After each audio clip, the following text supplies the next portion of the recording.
The Forgotten Doll. In a quiet, forgotten corner of an old antique shop, a dusty porcelain doll sat on a shelf, its once vibrant dress faded and tattered. The shopkeeper, Mrs. Hargrove, often felt a chill when she passed by it, but she dismissed it as the drafty air of the aging building. The doll had been there for decades, and no one ever showed interest in it. One rainy afternoon, a young girl named Sophie wandered into the shop with her mother. As Sophie explored, her gaze fell upon the doll. Its glassy blue eyes seemed to sparkle with a life of their own, and she felt an inexplicable pull toward it. "Mom, can I have this one?"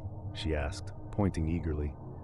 Mrs. Hargrove hesitated, but eventually agreed, sensing the girl's fascination. "Just be careful with her. She has a history," she warned, her voice tinged with unease. That night, Sophie placed the doll on her bedside table, its presence both comforting and unsettling.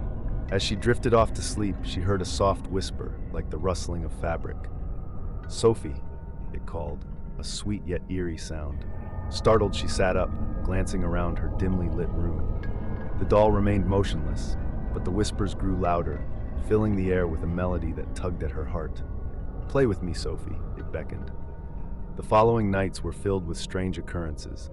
The doll would change positions, its smile widening, and Sophie began to lose track of time, spending hours playing with it. Her mother noticed Sophie's growing obsession, but every time she tried to take the doll away, Sophie would scream in protest, her eyes wild with fear. One evening, Sophie awoke to find the doll gone.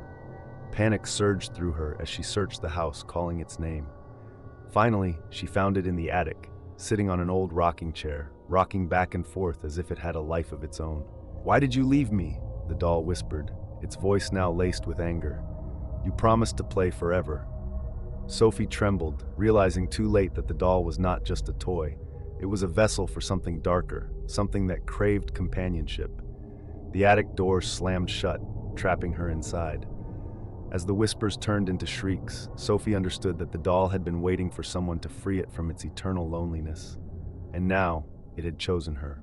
The next day, Mrs. Hargrove found the attic empty, save for the doll, which sat silently on the rocking chair, its eyes gleaming with a sinister light, waiting for the next lost soul to come and play. Don't forget to like, comment, and subscribe for more creepy stories and paranormal investigations.